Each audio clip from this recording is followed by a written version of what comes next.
दोस्तों इस वीडियो में जो आपकी पॉलिटेक्निक की जो केमिस्ट्री है, पॉलिटेक्निक इंट्रेंस एग्जाम की जो केमिस्ट्री दोस्तों आपका चैप्टर नंबर 4 है। दोस्तों उसी के बारे में इस वीडियो में बात करने वाले हैं, जो आपका चैप्टर है परमाणु की संरचना, एटॉमिक स्ट्रक्चर। तो दोस्तों इस वीडियो में पहले आपको थ्योरी बताई जाएगी, तो थ्योरी आपको पूरा बेसिक से जाके बताई जाएगी, तो आप पूरा लास्ट तक वीडियो देखिएगा दोस्तों, क्योंकि आपको यहाँ पर काफ़ी आपके कन्फ्यूजन जो होंगे क्लियर हो जाएंगे। तो चलिए दोस्तों वीडियो को स्टार्ट करते हैं। उससे पहले दोस्तों आपसे एक रिक्वेस्ट है, यदि आपने अभी इस वीडियो को लाइक एंड शेयर नहीं किया तो अभी का अभी दोस्तों लाइक एंड शेयर करिए, क्योंकि दोस्तों ये वीडियो आपको पूरा लास्ट तक पसंद आने वाला है। मुझे फुल दोस्तों उम्मीद है कि ये वीडियो आपको पूरा लास्ट तक पसंद आएगा। उसके बाद दोस्तों आपसे एक रिक्वेस्ट और है, यदि आपने भी चैनल को दोस्तों सब्सक्राइब नहीं किया तो सब्सक्राइब कर लीजिए, क्योंकि दोस्तों ऐसे ही वीडियो पाने के लिए दोस्तों आपके पास नोटिफिकेशन आएगी, तो आपको सब्सक्राइब करके बेल आइकन को दबा लेना है। तो चलिए दोस्तों देखते हैं, पहले हम लोग शुरू से इसको देखेंगे, चैप्टर को पूरा बेसिक से थ्योरी देखेंगे। तो दोस्तों यहाँ पर देखिए पहली हेडिंग यहाँ पर दी हुई है कि परमाणु की संरचना, स्ट्रक्चर ऑफ एटम। दोस्तों इसको हेडिंग को बताने से पहले एक चीज़ और आपको बता दूं, यदि आपने अभी व्हाट्सअप ग्रुप को नहीं ज्वाइन किया तो लिंक आपको डिस्क्रिप्शन बॉक्स में मिल जाएगी, वहाँ से जाके आप व्हाट्सअप ग्रुप को भी ज्वाइन कर लीजिए। तो चलिए दोस्तों अब हम लोग स्टार्ट करते हैं। तो यहाँ पर देखिए लिखा हुआ है परमाणु की संरचना, स्ट्रक्चर ऑफ द एटम। तो देखिए इसकी क्या परिभाषा लिखी हुई है, परमाणु के केंद्र में एक नाभिक होता है। आपको पता है जो परमाणु होता है चारों चक्कर इलेक्ट्रॉन लगाते हैं, उसके बाद उसके केंद्र में नाभिक होता है। उसके बाद जिसका आकार परमाणु के आकार से बहुत छोटा होता है। परमाणु के केंद्र जो होता है उसमें नाभिक होता है, और जो नाभिक होता है उसका आकार बहुत छोटा होता है। यह परमाणु के अधिकांश भाग को धारित करता है। नाभिक पर विद्युत धनावेश, यहाँ पर सबसे इंपॉर्टेंट पॉइंट दोस्तों बस एक यही है कि जो नाभिक पर होता है वह आपका धनावेश होता है। नाभिक पर दोस्तों आपका धनावेश होता है। उसका दोस्तों यहाँ पर ऋणावेशित कणों अर्थात इलेक्ट्रॉन से घिरा होता है। जो इलेक्ट्रॉन होते हैं आपके ऋणावेशित कण होते हैं, मतलब कि ऋण आवेश होता है इलेक्ट्रॉनों में। तो ये दोस्तों यहाँ पर मोस्ट इंपॉर्टेंट चीज़, बस यहाँ पर दो चीज़ें थी जो मैंने आपको यहाँ पर बताई। तो ये हो गया परमाणु की संरचना, स्ट्रक्चर ऑफ द एटम। अब दोस्तों यहाँ पर देखिए आगे लिखा हुआ है डाल्टन परमाणुवाद। डाल्टन परमाणुवाद, डाल्टन्स एटॉमिक थ्योरी। तो चलिए दोस्तों इसके बारे में देखते हैं क्या है। डाल्टन ने यहाँ पर अपनी थ्योरी दी थी। यहाँ पर देखिए डाल्टन ने बताया था कि तत्व अनेक सूक्ष्म कणों से मिलकर बना होता है। जो आपका एलिमेंट होता है वह अनेक सूक्ष्म कणों से मिलकर बना होता है, जिन्हें हम लोग एटम या परमाणु कहते हैं। उसके बाद दोस्तों यहाँ पर परमाणु जो डाल्टन थे उन्होंने दूसरा नंबर ये बोला कि परमाणु अविभाज्य है, मतलब कि दोस्तों इसको विभाजित नहीं किया जा सकता। अर्थात परमाणु को किसी भी विधि द्वारा अन्य सूक्ष्म कणों में विभाजित नहीं किया जा सकता। मतलब कि परमाणु को किसी भी विधि द्वारा उससे मतलब कि सूक्ष्म कणों में विभाजित नहीं किया जा सकता, ये उन्होंने डाल्टन ने बोला था। उसके बाद परमाणु न तो उत्पन्न किए जा सकते हैं और न ही नष्ट किए जा सकते हैं, ये भी डाल्टन ने बोला था। उसका दोस्तों यहाँ पर देखिए क्या है, एक ही तत्व के, यहाँ पर आपको फिर से मैं इसको पढ़ के सुनाता हूँ। अब देखिए, एक ही तत्व के परमाणु आकार, द्रव्यमान तथा अन्य सभी गुण एक दूसरे के समान होते हैं। जो एक ही तत्व के जो परमाणु आकार होते हैं, जो द्रव्यमान होते हैं, उसका सभी गुण एक दूसरे के समान होते हैं, ये इन्होंने बताया था। परमाणु आकार का मतलब दोस्तों वहाँ पर आपका परमाणु का आकार होता है, द्रव्यमान जो मतलब कि वहाँ पर उसका भार होता है, उसके बाद जो गुण होते हैं जो परमाणु में, तो वो दोस्तों उन्होंने बताया कि समान होते हैं। उसके बाद दोस्तों यहाँ पर इन्होंने बताया विभिन्न तत्वों के परमाणु आकार, द्रव्यमान तथा अन्य सभी गुणों में एक दूसरे से भिन्न होते हैं। जो भिन्न भिन्न तत्वों के द्रव्यमान होते हैं, जो आपके भिन्न भिन्न जब परमाणु होंगे तो उनका द्रव्यमान भी भिन्न होगा, उनका जो परमाणु आकार भिन्न होगा, और जो उनके गुण हैं वो भी भिन्न होंगे, ये उन्होंने डाल्टन ने बताया था। उसके बाद रासायनिक परिवर्तनों में परमाणु अपनी निजी सत्ता बनाए रखते हैं, मतलब कि ये अपनी इंडिविजुअलिटी जो होती है वह नहीं खोते हैं, अपनी इंडिविजुअलिटी में ही रहते हैं। उसके बाद दोस्तों यहाँ पर फिर नेक्स्ट है, दो या दो से अधिक तत्वों के परमाणु सरल गुणित अनुपात में संयुक्त होकर यौगिक परमाणु जो अब अणु कहलाते हैं बनाते हैं। मतलब कि जो आपके परमाणु होते हैं वे दो या दो से अधिक तत्वों के परमाणु सरल गुणित अनुपात में संयुक्त होकर आपके एक यौगिक परमाणु बनाते हैं, जिसको हम लोग अणु बोलते हैं। अब मतलब कि परमाणुओं के मिलने से अणु बनता है। ये आपको यहाँ पर एक चीज़ क्लियर हो रही होगी, परमाणुओं के मिलने से क्या बनता है दोस्तों, यहाँ पर अणु बनता है। जो एटम होते हैं, एटम्स को मिलाने पर दोस्तों यहाँ पर मॉलिक्यूल्स बनता है, तो ये आपको याद रखना है। फिर देखिए यहाँ पर ओवरऑल जो डाल्टन ने अपनी थ्योरी दी थी, ओवरऑल इसकी थ्योरी देखिए क्या है यहाँ पर, अतः डाल्टन के परमाणुवाद के आधार पर किसी भी तत्व का वह छोटा से छोटा अविभाज्य कण जो उसकी रासायनिक अपक्रिया में भाग ले सकता है परमाणु कहलाता है। कुल मिला के बाद में इन्होंने यही बोला कि परमाणु वह है जो किसी भी तत्व का वह छोटा से छोटा भाग होता है जो उसकी रासायनिक अभिक्रिया में भाग ले सकता है, तो वह परमाणु कहलाएगा। यही दोस्तों लास्ट में डाल्टन ने बोला हुआ था। अब दोस्तों देखिए यहाँ पर एक इम्पॉर्टेंट पॉइंट दिया हुआ है, नोट पॉइंट। तो इसका मतलब क्या है, यहाँ पर लिखा हुआ है परमाणु, एटम, जो शब्द है ग्रीक भाषा के शब्द एटोमिया से लिया गया है। एटोमिया से उत्पन्न हुआ जिसका अर्थ है अविभाज्य। एटोमिया मतलब कि यहाँ पर दोस्तों इसका मतलब होता है अविभाज्य। तो ये दोस्तों नोट पॉइंट हो गया। अब आगे यहाँ पर देखिए जो मॉडर्न एटॉमिक थ्योरी है, इसमें देखिए क्या बोला गया है। इसमें डाल्टन की कुछ चीज़ें दोस्तों यहाँ पर गलत साबित हुई थी। जो आपकी यहाँ पर मॉडर्न एटॉमिक थ्योरी थी, देखिए यहाँ पर क्या बोला गया है। चलिए आपको पढ़ के बताता हूँ और आपको समझाता हूँ क्या यहाँ पर बोला गया। देखिए यहाँ पर है परमाणु अविभाज्य नहीं है, मतलब कि परमाणु को विभाजित किया जा सकता है। लेकिन डाल्टन ने क्या बोला था, परमाणु अविभाज्य है, अविभाज्य है, मतलब कि परमाणु को विभाजित, दोस्तों यहाँ पर बोला था परमाणु को विभाजित नहीं किया जा सकता, यहाँ पर डाल्टन ने बोला हुआ था। लेकिन यहाँ पर जो मॉडर्न एटॉमिक थ्योरी यहाँ पर बोला गया कि परमाणु अविभाज्य नहीं है, मतलब कि इसको विभाजित किया जा सकता है, बल्कि यह इलेक्ट्रॉन, प्रोटॉन और न्यूट्रॉन आदि मूल कणों से जो होता है मिलके बना होता है। आपको पता है जो परमाणु होता है वह इलेक्ट्रॉन, प्रोटॉन और न्यूट्रॉन से मिलके बना होता है। उसके बाद यहाँ पर आगे लिखा हुआ है अतः इसे पुनः इन कणों में विभाजित भी किया जा सकता है। इसको पुनः दोस्तों इलेक्ट्रॉन, प्रोटॉन और न्यूट्रॉन में विभाजित किया जा सकता है। फिर दोस्तों आगे क्या बोला गया है, एक ही तत्व के परमाणु भिन्न भिन्न द्रव्यमानों के हो सकते हैं। दोस्तों मोस्ट इंपॉर्टेंट पॉइंट है ये, एक ही जो आपके संभारिक और समस्थानिक दोस्तों पढ़ते हैं वो यहीं से आता है। देखिए यहाँ पर बोला गया है एक ही तत्व के परमाणु जो होते हैं भिन्न भिन्न द्रव्यमानों के भी हो सकते हैं। ऐसे परमाणुओं को समस्थानिक कहा जाता है। इन तत्वों का परमाणु क्रमांक समान होता है। परमाणु क्रमांक तो आपका समान होता है, लेकिन जो परमाणु भार होता है वो अलग अलग हो जाता है। कैसे, देखिए हाइड्रोजन के 3 समस्थानिक होते हैं, आपको पता है, प्रोटियम, ड्यूटेरियम तथा ट्राइटियम। यहाँ पर आपको पता होगा कैसे इनको लिखा जाता है, 1H1, उसके बाद दोस्तों 1H2, 1H3। तो इस तरह दोस्तों लिखा जाता है। ये इनके परमाणु क्रमांक हो जाते हैं। जो ऊपर वाले होते हैं इनके ये परमाणु भार हो जाते हैं। तो परमाणु भार इनके अलग अलग हो जाते हैं, परमाणु क्रमांक समान होते हैं, जबकि तत्व तो आपका हाइड्रोजन ही तीनों में है। तो वही यहाँ पर बोला गया है एक ही तत्व के परमाणु भिन्न भिन्न द्रव्यमानों के भी हो सकते हैं। तो ये दोस्तों हो गई। अब देखिए नेक्स्ट पॉइंट देखते हैं हम लोग यहाँ पर। नेक्स्ट पॉइंट देखिए यहाँ पर बोला गया है, अब आप देख पा रहे होंगे यहाँ पर लिखा हुआ है भिन्न भिन्न तत्वों के अर्थात भिन्न भिन्न परमाणुओं क्रमांक वाले परमाणुओं के परमाणु भार भी समान हो सकते हैं। जो भिन्न भिन्न तत्व होते हैं दोस्तों उनमें जो परमाणु क्रमांक वाले परमाणु जो भार होते हैं वो समान हो सकते हैं। देखिए कैसे भी आपको बताया जाएगा। मतलब कि दोस्तों यहाँ पर ये बोला जा रहा है कि जो आपका परमाणु क्रमांक है, परमाणु क्रमांक जो आपका है दोस्तों वह भिन्न होने पर भी आपके जो परमाणु भार हैं वह समान हो सकते हैं। देखिए कैसे भी आपको बताया जाएगा। फिर यहाँ पर लिखा हुआ है तत्वों के परमाणु संयुक्त होकर अणु बनाते हैं, न कि यौगिक। जो तत्वों के परमाणु हैं वह संयुक्त होकर अणु बनाते हैं, ना कि यौगिक। ये इन्होंने यहाँ पर मॉडर्न एटॉमिक थ्योरी में बताया गया था। उसके बाद परमाणु स्वतंत्र अवस्था में नहीं रह सकते हैं। यहाँ पर इसमें बताया गया था कि जो परमाणु हैं स्वतंत्र अवस्था में नहीं रह सकते, परंतु अणु स्वतंत्र अवस्था में रहने वाले सूक्ष्मतम कण यहाँ पर ये बताया गया कि परमाणु स्वतंत्र अवस्था में नहीं रह सकते, लेकिन जो अणु हैं वह रह सकते हैं। फिर देखिए यहाँ पर आगे बोला गया है, पहले दोस्तों आपको एक इसका एग्जाम्पल देते हैं जो आपको मैंने अभी बताया था। दोस्तों इनको बोलते हैं संभारिक। ये दोस्तों होते हैं संभारिक। इसमें देखिए आपको पता है जो आपका यहाँ पर कैल्शियम होता है, कैल्शियम का 40 होता है। दोस्तों इसके पहले दोस्तों जो होता है उसका भी दोस्तों 40 होता है, जो आर्गन होता है। तो दोस्तों दोनों का जो परमाणु भार होता है वह 40 होता है, लेकिन परमाणु क्रमांक एक का 19 होता है, एक का 20 होता है। तो दोस्तों यही इसमें बोला गया था कि जो यहाँ पर दोस्तों जो परमाणु क्रमांक होता है वह भिन्न भिन्न होने पर जो परमाणु भार होते हैं वह समान होते हैं। तो यहाँ पर मॉडर्न एटॉमिक थ्योरी में बोला गया।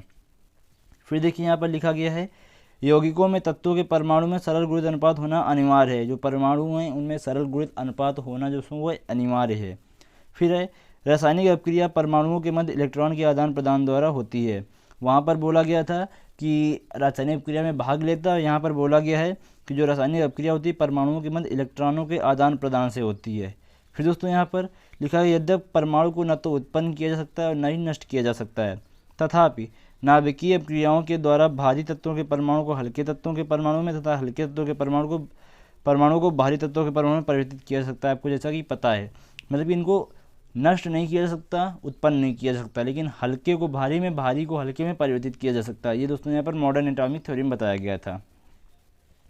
तो दोस्तों ये हो गई आपकी मॉडर्न एटॉमिक थ्योरी, जो यहाँ पर MAT थी, जो MAT थी वो मैंने आपको यहाँ पर पढ़ के बता दी है। चलिए अब दोस्तों बढ़ते हैं परमाणु के मूल कण, फंडामेंटल प्रॉपर्टीज, सॉरी दोस्तों, fundamental particles of an atom. तो ये यहाँ पर देखिए जो फंडामेंटल यहाँ पर पार्टिकल्स हैं वो दोस्तों कौन कौन से होते हैं, एक परमाणु के जो फंडामेंटल पार्टिकल होते हैं वह कौन कौन से होते हैं। देखिए यहाँ पर लिखा गया है परमाणु इलेक्ट्रॉन, प्रोटॉन और न्यूट्रॉन से मिलकर बना होता है, जिनके प्रमुख लक्षण निम्न हैं। पहला दोस्तों होता है इलेक्ट्रॉन, प्रोटॉन, न्यूट्रॉन। जो परमाणु होता है, जो आपके फंडामेंटल जो इसके दोस्तों पार्टिकल्स होते हैं वह होते हैं इलेक्ट्रॉन, प्रोटॉन और न्यूट्रॉन। तो इसकी आपको ट्रिक भी बताऊंगा कि इसकी खोज किसने की थी, वो फेमस ट्रिक है, आपको पता भी होगी। देखिए यहाँ पर लिखा गया है इलेक्ट्रॉन में यह परमाणु का अत्यंत छोटा कण है। इसकी खोज जे थॉमसन ने 1897 ईस्वी में की थी। तो किसने की थी आपको याद रखना है, जे थॉमसन ने की थी। कब की थी, 1897 ईस्वी में। 2 पॉइंट यहाँ से आपके क्लियर हो जाने चाहिए दोस्तों, क्योंकि बहुत ही इंपॉर्टेंट पॉइंट है। जे थॉमसन ने की थी, कब की थी, 1897 में। उसके बाद दोस्तों यहाँ पर लिखा गया है इस कण पर 1.6 × 10⁻⁻19 कूलाम रेडावेश तथा अर्थात 1 इकाई रेडावेश होता है। जो यहाँ पर 1.6 बोला गया है, ये 1 इकाई के लगभग बराबर बताया गया है। तो इसका जो दोस्तों आवेश होता है वह रेडावेश होता है, मतलब कि जो इलेक्ट्रॉन में आवेश होता है कैसा होता है, निगेटिव होता है। जो दोस्तों यहाँ पर इलेक्ट्रॉन में आवेश होता है निगेटिव होता है, कितना होता है, 1.6 × 10⁻⁻19 कूलाम। आगे दोस्तों इसका भार हाइड्रोजन के भार का 1/1837वां भाग है, अर्थात इसका जो यहाँ पर इलेक्ट्रॉन का भार होता है कितना होता है दोस्तों, यहाँ पर 9.1 × 10⁻31 kg होता है। अब देखिए आपको इलेक्ट्रॉन को प्रदर्शित कैसे करना होता है, E बना दें, उसके ऊपर नेगेटिव चिन्ह लगा दें, या फिर ये -1 फिर E इधर 0 लगा दें। तो इस तरह दोस्तों आप इलेक्ट्रॉन को प्रदर्शित कर सकते हैं। तो ये हो गया दोस्तों इलेक्ट्रॉन। अभी आपको एक ट्रिक बताऊंगा। देखिए ट्रिक होती है ईंट पर नाच। दोस्तों बहुत ही फेमस ट्रिक है, सभी को पता होगा। ई से होता है इलेक्ट्रॉन, टी से होता है थॉमसन, जो जे थॉमसन है। उसके बाद पर, तो ये होगा प्रोटॉन और ये होते हैं रदरफोर्ड। नाच, तो दोस्तों यहाँ पे जो ना है वह होता है न्यूट्रॉन, और चा से दोस्तों हो जाता है चैडविक। तो आप बहुत ही फेमस ट्रिक है याद करने की, तो आपको ये याद भी होगी। अब देखिए यहाँ पर आगे लिखा हुआ है जो प्रोटॉन होता है, व्हाट इज प्रोटॉन। तो देखिए यहाँ पर वही बताया गया है, यह परमाणु का अति सूक्ष्म धनावेशित कण है। मोस्ट इंपॉर्टेंट पॉइंट दोस्तों यहाँ पर क्या है, जो आपका प्रोटॉन होता है वह दोस्तों उसका जो आवेश होता है कैसा होता है, पॉजिटिव होता है। जो इलेक्ट्रॉन का आवेश होता है कैसा होता है, पॉजिटिव होता है। आगे दोस्तों यहाँ पर इस कण पर 1 इकाई अर्थात 1.6 × 10⁻⁻19 धनावेश होता है। इसकी खोज रदरफोर्ड ने की थी 1819 ईस्वी में, ये आपको याद रखना है। 1919 है दोस्तों, 1919 में। कब की थी, 1919 में। आगे यहाँ पर इसका भार हाइड्रोजन के परमाणु के लगभग बराबर ही होता है। जो इसका भार होता है वह हाइड्रोजन के परमाणु के जो भार होता है उसका बराबर होता है। इसको प्रदर्शित किससे करते हैं, P से प्रदर्शित करते हैं या फिर 1H1 से प्रदर्शित करते हैं। तो ये आपको याद रखना है। तो ये हो गया दोस्तों प्रोटॉन। अब बढ़ते हैं हम लोग न्यूट्रॉन की तरफ। देखिए यहाँ पर न्यूट्रॉन में क्या बोला गया है, न्यूट्रॉन भी परमाणु का एक अनिवार्य घटक है। जो न्यूट्रॉन है वह भी दोस्तों आपका जो परमाणु होता है उसका एक अनिवार्य घटक है। उसके बाद यह कण विद्युत उदासीन होता है, मतलब कि दोस्तों इसमें ना तो निगेटिव ना ही पॉजिटिव, यह आपका उदासीन होता है। यह आपका उदासीन होता है, इसमें उदासीन आवेश होता है। उसके दोस्तों यहाँ पर लिखा गया है इसका कोई आवेश नहीं, वही दोस्तों यहाँ पर बोला गया इसका कोई आवेश नहीं होता है। फिर देखिए इसकी खोज किसने की थी, इसकी खोज दोस्तों यहाँ पर चैडविक ने की थी। इसे n से प्रदर्शित करते हैं, फिर 0n1 से प्रदर्शित किया जाता है। न्यूट्रॉन का द्रव्यमान आपको याद करना है कितना होता है, 1.6750 × 10⁻27 kg। तो ये आपको याद रखना है इसका जो द्रव्यमान या फिर इसका द्रव्यमान कितना होता है। फिर यहाँ पर हाइड्रोजन के परमाणु भार के लगभग समान ही होता है, जो इसका दोस्तों 1.67 × 10⁻27 kg होता है। तो ये दोस्तों हो गए इलेक्ट्रॉन, प्रोटॉन, न्यूट्रॉन की। देखिए यहाँ पर नीचे टेबल दी हुई है कि इलेक्ट्रॉन, प्रोटॉन, न्यूट्रॉन के गुण दिए हुए हैं। उसके बाद यहाँ पर इलेक्ट्रॉन, प्रोटॉन, न्यूट्रॉन आवेश दिया हुआ है, आवेश संख्या दी हुई है, यहाँ पर सापेक्षिक भार दिया हुआ है और यहाँ पर भार दिया हुआ है। तो ये आपको याद कर लेने, कॉमन सी चीज़ आपसे पूछा जा सकता है। अब दोस्तों इधर हम लोग चलते हैं कैथोड किरणों की ओर। क्या होती हैं कैथोड किरणें, ये हम लोग पहले जानेंगे कि जो कैथोड किरणें होती हैं वह क्या होती हैं। तो यहाँ पर देखिए कैथोड किरणें, एक होती हैं एनोड किरणें। तो सबसे पहले दोस्तों हम लोग यहाँ पर कैथोड किरणों के बारे में पढ़ेंगे कि जो कैथोड किरणें होती हैं वह क्या होती है। तो यहाँ पर दोस्तों देखिए बोला गया है कि विसर्जन नलिका में कम दाब पर एक वैद्युत कुचालक में उच्च वोल्टेज की धारा दो इलेक्ट्रोडों के मध्य प्रवाहित करने पर एक ऋणावेशित कण की धारा कैथोड से एनोड की ओर होती है, तो उसे हम दोस्तों कैथोड किरणें बोलती हैं। एक ऋणावेशित कणों की धारा होती है दोस्तों। यहाँ पर देखिए जो आपकी यहाँ पर धारा होती है वह कैसी होती है, निगेटिव कणों की होती है। जो आपके निगेटिव पार्टिकल्स होते हैं उनकी दोस्तों यहाँ पर जो धारा होती है उसी को हम लोग यहाँ पर कैथोड से एनोड की ओर प्रवाहित होती है, उसी को हम लोग कैथोड किरणें बोलते हैं। किसके मध्य प्रवाहित होती है, देखिए यहाँ पर विसर्जन नलिका में कम दाब पर एक वैद्युत कुचालक गैस में उच्च वोल्टेज धारा को दो इलेक्ट्रोडों के मध्य प्रवाहित करने पर एक ऋणावेशित कणों की जो धारा प्रवाहित होती है दोस्तों उसी को हम लोग कैथोड किरणें बोलते हैं दोस्तों, बोलती हैं नहीं बोलते हैं। फिर दोस्तों यहाँ पर आगे बढ़ेंगे, कैथोड किरणों के गुण, प्रॉपर्टीज़ ऑफ कैथोड रेस। तो दोस्तों ये आपके लिए इम्पोर्टेंट है, आपके जो क्वेश्चन है इससे आपसे पूछे जा सकते हैं। देखिए क्या है यहाँ पर पहला प्रॉपर्टी जो यहाँ पर दिया गया है, यह किरणें सीधे पथ पर गमन करती हैं, मतलब कि ये जो किरणें होती हैं यह सीधे मार्ग पर चलती हैं। उसके बाद तथा अपने पथ के मध्य में रखी ठोस वस्तु की छाया उत्पन्न करती हैं। यदि इन किरणों के मार्ग में दोस्तों कोई भी ठोस वस्तु आ जाती है तो उसकी छाया ये प्रदर्शित करती हैं। आगे दोस्तों यहाँ पर है, ये किरणें द्रव्यमान कणों से निर्मित होती हैं। जो ये किरणें होती हैं द्रव्यमान कणों के मिलने से बनती हैं। उसके बाद तथा यांत्रिक प्रभाव भी उत्पन्न करती हैं। तो यहाँ पर जो मैकेनिकल इफेक्ट होता है दोस्तों वह भी ये उत्पन्न करती हैं। फिर दोस्तों यहाँ पर आगे देखिए लिखा हुआ है कि ये विद्युत तथा चुंबकीय क्षेत्रों में धनावेशित प्लेटों की ओर विक्षेपित हो जाती हैं। जो दोस्तों यहाँ पर विद्युत तथा चुंबकीय क्षेत्र होते हैं उनमें धनावेशित प्लेटों की ओर विक्षेपित हो जाती हैं। इसका मतलब दोस्तों यह हुआ कि ये ऋणावेशित होती हैं, क्योंकि दोस्तों आपको पता है कि जब एक निगेटिव टर्मिनल होता है एक पॉजिटिव टर्मिनल होता है, तभी दोस्तों आपस में दोस्तों मिलने की ओर बढ़ते हैं। तो यहाँ पर देखिए जब ये पॉजिटिव की ओर जा रही हैं तो इसका मतलब कि ये अपने आप ही नेगेटिव होंगी। तो आपको ये समझ में आ गया होगा। आगे है, ये जिस पदार्थ से टकराती हैं उसे गर्म कर देती हैं। तो ये भी आपको याद रखना है, जिस पदार्थ से टकराएंगी उसमें दोस्तों ये गर्मी उत्पन्न कर देती हैं। आगे है, कैथोड किरणें एल्युमिनियम तथा अन्य धातुओं को भेद सकती हैं, मतलब कि ये भेद कर इस पार से उस पार जा सकती हैं। कैथोड किरणें में इतनी दोस्तों क्षमता होती है। आगे है, कैथोड किरणें फोटोग्राफी प्लेट को प्रभावित करती हैं। फिर दोस्तों जब कैथोड किरणें टंगस्टन धातु या उच्च गलनांक किसी अन्य धातु पर गिरती हैं तो एक्स किरणें उत्पन्न करती हैं। जो आपके एक्सरे किरणें होती हैं उनको उत्पन्न करती हैं। फिर दोस्तों यहाँ पर आगे बोला गया है, जे थॉमसन ने प्रयोगों द्वारा सिद्ध किया कि इलेक्ट्रॉन के लिए आवेश तथा द्रव्यमान का अनुपात एक नियतांक होता है। इलेक्ट्रॉन के लिए दोस्तों जो आवेश होता है और जो आपका द्रव्यमान होता है उसका अनुपात एक दोस्तों यहाँ पर नियतांक होता है। आवेश देखिए आपको पता है जो होता है 1.6 × 10 की पावर शायद -19 यहाँ पर मैंने आपको बताया हुआ था। ये दोस्तों उसका जो इसका द्रव्यमान होता है इसका जो दोस्तों अनुपात होता है एक नियतांक होता है। ये यहाँ पर जे थॉमसन ने अपने प्रयोगों द्वारा बताया हुआ था।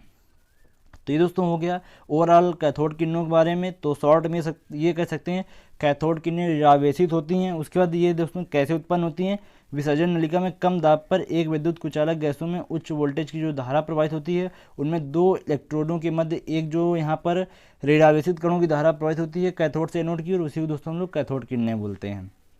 फिर दोस्तों आगे यहाँ पर है एनोड किरणें क्या होती हैं।